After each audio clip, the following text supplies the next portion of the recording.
మిల్లో సుడిగాలి ప్రచారం నిర్వహించారు వైసీపీ అభ్యర్థి అవంతి శ్రీనివాస్. పోలింగ్ తేదీ దగ్గర పడుతూ ఉండటంతో ప్రచారాన్ని ఉధృతం చేశారు. ఆనందపురం మండలం పందలపాక పంచాయతీలో అనూహ్య స్పందన కనిపించింది. హామీల్లో చిత్తశుద్ధి, పాలనలో సుబుద్ధి కలబోసిన నాయకుడు అవంతి శ్రీనివాస్ ని భారీ మెజారిటీతో గెలిపిస్తామన్నారు పందలపాక సర్పంచ్ నాగేశ్వరరావు.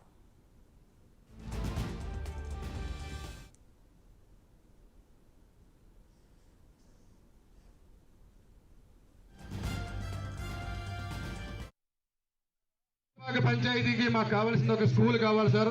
ఇక్కడ ఉన్న హాస్పిటల్ ఎక్కడ దగ్గర లేవు, కానీ మా వెనకబడిన పంచాయతీ. మీరు ఖచ్చితంగా మంత్రి అవుతారు, కానీ అందరూ మనస్ఫూర్తిగా వచ్చిన అందరూ మీ మీద ఖచ్చితంగా మాకు ఒక హాస్పిటల్ కావాలి. మీరు తప్పకుండా గెలుస్తారు. మాకు ఒక హాస్పిటల్ ఇవ్వండి, ఒక హై స్కూల్ ఇవ్వండి. మాకు ఖచ్చితంగా మీకు మద్దతు ఇస్తాం. ఎల్లవెల్ల మీకు రుణపడి ఉంటాం. అవునా కాదా?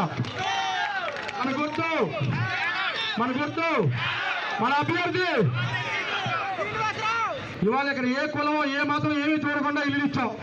సంక్షేమ పథకాలు, అమ్మఒడి, ఆరోగ్యశ్రీ, రైతు భరోసా, చేయూత ఎంతమందిగా మనం తీసుకుంటున్నాం.